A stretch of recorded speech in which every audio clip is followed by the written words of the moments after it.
Hey, what's going on guys? Brian here, Brian's Lawn Maintenance. Trust you guys are doing well. Hey, on today's video, I wanted to help you guys get new commercial lawn care clients. We're gonna teach you and show you exactly how to do it. I've got 4 things that I wanna cover in this video before we're done. Number 1, talk to you about the pros and cons of actually getting commercial clients. Number 2, what do you actually say and who to reach out to actually get commercial clients. Number 3, talk about the commercial contract that we have available at launchpreneuracademy.com to help you line up those agreements. And then number 4, practically speaking, tell you guys about how the 16 commercial accounts that we have, how we got them. Of course, we can teach you guys the X's and O's all day long, but boots on the ground, let me tell you some funny stories about how we actually got our commercial accounts. Because you know what? At the end of the day, sometimes you just get them through funny situations, funny flukes. Of course, you can be proactive, but sometimes you just get them through the weirdest set of circumstances and scenarios. If you guys get any value out of this video by the time it's done, could you guys do me a big solid? Hit a big thumbs up. I super appreciate it. Videos like these take a long time to make, and I want to put a lot of thought process into them to help you guys grow your business. So I've got my cheat sheet here about why we want to get commercial clients, but I'd love to hear your guys' thoughts. So if you got any fun ones to add or reasons to get them or reasons not to get commercial clients, leave me some comments down below. The number 1 reason people want to get commercial accounts are they're larger jobs. You can keep your guys moving. Sometimes it's easier to manage 1 commercial account instead of 10 residential accounts, or sometimes it's easier to manage 1 commercial account instead of 100 residential accounts, depending on the size of the business. Number 2, I wrote, there's less whining. There's less customers to deal with back and forth. As you guys know and imagine, if you've ever picked up an HOA, well, sometimes you get 1 commercial account, an HOA, but there's 200 homes in there, and now you have 200 bosses. However, if you have a commercial account, maybe like a strip mall, you have 1 point of contact for the whole property, and you know what? You're not going to get bothered with customers, good or bad, every single day. Number 3 is that sometimes there's larger jobs and larger profit margins available in the commercial work if you're able to bid it right and you have the right size company to take on that kind of a job. Short and sweet, let's talk about some reasons or downfalls or some misnomers about why you want to get commercial work and kind of dispel a couple of myths that are out there. Number 1, that you're going to get paid quick or on time. Sometimes it could take you 30, 60 to 90 days or even 120 days to get paid for some of that commercial work. It all depends. Number 2 is exposure. Let's say that you have 100 residential customers out there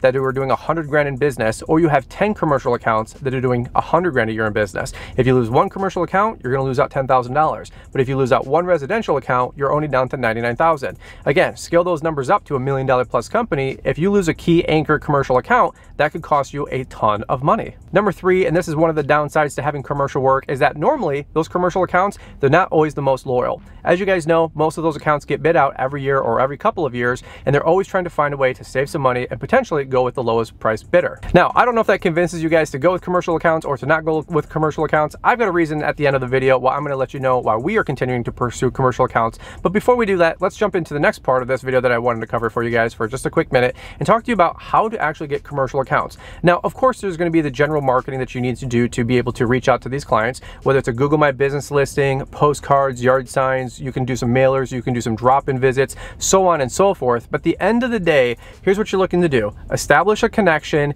and then talk to the decision maker. Whatever way you get in front of the client, it's totally up to you. But long story short, we want to have a conversation with the decision maker. Now, the decision maker can be an entirely different person for every different type of commercial account. You might have a chain store that has a facilities manager. You might have a strip mall or an office building that has an office manager. You might have an HOA that is ran by the board or somebody that's the decision maker on the board, like the president of the HOA, so on and so forth. But here's what you're looking to do. You're looking to call them up or get in front of them and in one way, shape, or form, basically have a conversation like this. Hey, so-and-so, are you guys currently open to having a bid for your property? I'd love to take a crack at it. We're a small business in the area. I'd be more than happy to provide you with a bid and see if we can come in and give you guys either a better price or better quality of service. Would that be something that you guys are interested in? Now again, you can do that in person, via email, on the phone. You can send that via text message, to be honest with you. Another quick question that I always get while we're here is, when is the best time to bid commercial work? Naturally speaking, in the spring is a great time to send out these kind of bids and proposals. However, you can bid commercial work, honestly, year-round. By the way, if you're bidding snow work in the fall, it's a great time to have a conversation with that client and let them know that you're full service. Hey, by the time the snow commercial contract wraps up, we'd be more than happy to continue the partnership and roll right into spring with the lawn maintenance part of the side of the business. Fantastic. All right, so we've already talked about why you want to get commercial accounts. We've already talked about what to say to them. Number 3, I want to talk to you guys about the commercial contract that we have available at launchpreneuracademy.com. The number 1 request that I had was to make a commercial contract available that you guys could use, download, edit, and then use it as a plug-and-play resource to bid out these commercial sites. We've been able to secure literally hundreds of thousands of dollars for our personal business with the commercial contracts for our commercial clients. And by the way, it is our number 1 downloaded resources at launchpreneuracademy.com. Tens of thousands of you guys have also taken advantage of that commercial contract to be able to secure your business for new and existing customers. How cool is that? If you guys want to know what's in the contract, really simply, we have the information up top for our client. We have the 7 or 8 different categories, including seasonal lawn maintenance, bed weeding, mulch installation, spring and fall cleanup, flower installation, fertilizing services, irrigation startup, irrigation winterization, and pruning. These are all things that you can add into your contract and so much more. Of course, you can customize it because it's an editable form.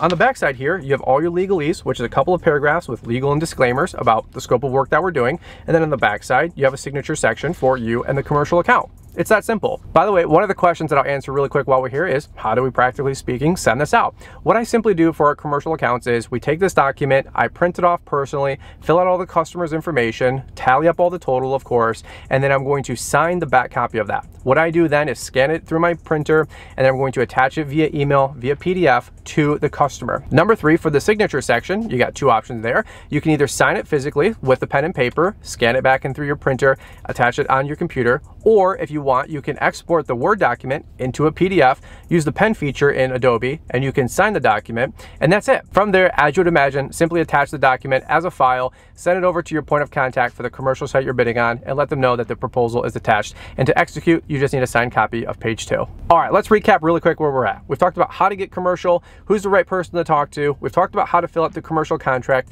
Number 4 I wanted to talk about is how we actually got some of our commercial accounts, and practically speaking, talk to you about the different ways that we were able to get our 16 plus commercial accounts. All right, I've got my cheat sheet here. It's always nice to hear how other people are getting their work. And again, you can have the best thought process, the best game plan, but sometimes you just get these out of luck, happenstance, chance, or just through good networking, to be honest with you. Number 1 here, I'm going through, we have a church that we picked up that was from Google My Business listing. Number 2, we have an HOA that we picked up, similarly from a Google My Business listing. Number 3 was another church that actually came from a homeowner in a subdivision that we did who goes to a church not too far down the road, and they said, hey, their last guy bailed out and they're looking for a bid. Would you be interested in checking it out?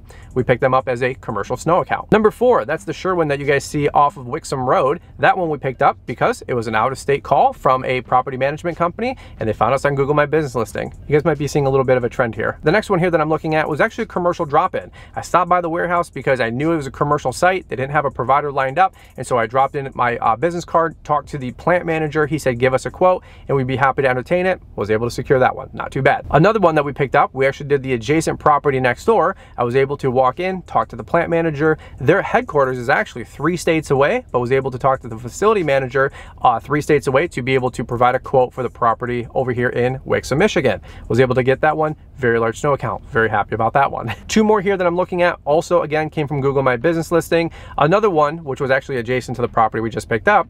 The lady was actually trying to call another business in the area with a similar name as mine. I intercepted that phone call. Usually I don't try to snipe anything, but I said, hey, would you be interested in us giving a quote? She said, honey, we don't really care who takes care of the property. We just want it done. Go ahead and submit us a quote. I was able to do that. We locked that account down very quickly. 2 last ones that I want to wrap up with. One was an assistant manager at a tire shop, and he had just recently got transferred as the store manager for this new tire shop. While looking around, I happened to notice that the mulch hadn't been done in years. The lawn care looked like crap. And I said, hey, would you be interested in a bid? He got me in touch with the facility manager, and we were able to secure that account, and we've probably made about $100,000 on that account in the last 5 or 6 years. Not too bad. The last one I have for you guys is an anchor account of ours. It is a massive HOA that we take care of. Massive is relative. It's a large account for us, and I was actually bidding on that site for 8 years. As my company got bigger, the people that were on the board and the HOA president started to pay more and more attention. Of course, befriended everybody in the subdivision where we mow 30 plus accounts. Long story short, every single year they were going through a new provider and a new contractor. Nobody was up to snuff. Nobody could pay attention to the property and give it the care that it actually needed. And that being said, they reached out to me as my company grew and we kind of matured. They said, we think that you could actually take on this property now. Would you be interested in providing a quote? I said, absolutely. That's 5 years now that we've been able to take care of this account. Hundreds of thousands of dollars later made on it. And we just submitted a bid again for another 2-year renewal. How cool is that? That's another $50,000 or $60,000 after we're going to secure. Pretty happy about that one. All right, so I know I'm coming at you guys quick. If any of this is helpful for you guys, give me a big thumbs up. I've spent a lot of time writing down some notes here because I wanted to bring you guys the most value possible in 10 or 15 minutes or less. Here's the last thing that I'll wrap up with is why to entertain commercial accounts. And again, let me know some comments down below why you guys want to pick up commercial accounts, because that seems to be the #1 question that I receive on all of our content. Here's why me personally, we're looking to secure more commercial accounts is so that we can have consistent work through every part of the season the whole way through. For example, residential, I've come to find that you're either doing just the maintenance or you're doing just the snow. Of course, you've got some of your unicorn customers where they get all the services the whole way through, but it usually seems to be one or the other. If we get somebody for lawn maintenance and we have 80 residential accounts, at best we've got about 25 of them that sign up for snow plowing. Now that being said, when we sign up a commercial account, pretty much 9 out of 10 of them sign up for lawn and snow. Now, of course, a home run is when they sign up for lawn, snow, and salt. And of course, what you're looking for is having the full gamut of services being offered with your commercial accounts. So for example, you have snow, you have salt, a spring cleanup, you have your mowing, your fur, your irrigation, your pruning, your aeration, your fall cleanup, and whatever else is left. But you guys know what I'm saying. You get 10 out of 10 services the whole way through. What I've personally noticed is that most residential are about 3 out of those 10, for example. Now, even if you have a commercial account that gets 6 out of 10 or 7 out of 10, it's a good way to have year-round revenue the whole way through. Now, that being said, everybody believes commercial is a silver bullet for your business. And I always get the question, hey Brian, what do you make more money on, residential or commercial? Here's the reality. The NALP says in 2018 or 2019, the stat was there was $45 per man hour on commercial work and $55 per man hour on residential work. Now, that being said, here's what I want you guys to realize in the big takeaway. Make sure you're pricing your commercial and your residential properly so you make a profit no matter what the job, no matter what the type of client. I think that's the biggest misnomer out there, that commercial just pays better or residential just pays better. The reality is I think it's somewhere in the middle with how you run a proper business and having a good business model. So for us personally, I'd rather not get a commercial account if we're not going to get the price we need. And I'm talking to you guys out there that keep bidding this low price work, hoping to make it up in volume or maybe long term, providing a different service like snow or salt. Long story short, don't have any loss leaders in your business and make sure you're making profit no matter the customer and no matter the season. All right, guys, I know this is a lot of information that came at you guys quick. I wish I had a resource like this 10, 15 years ago when I was trying to get my first couple of commercial accounts. If this video was helpful for you guys, like I said earlier, big thumbs up for it, and we can't wait to catch up with you guys here on the next video.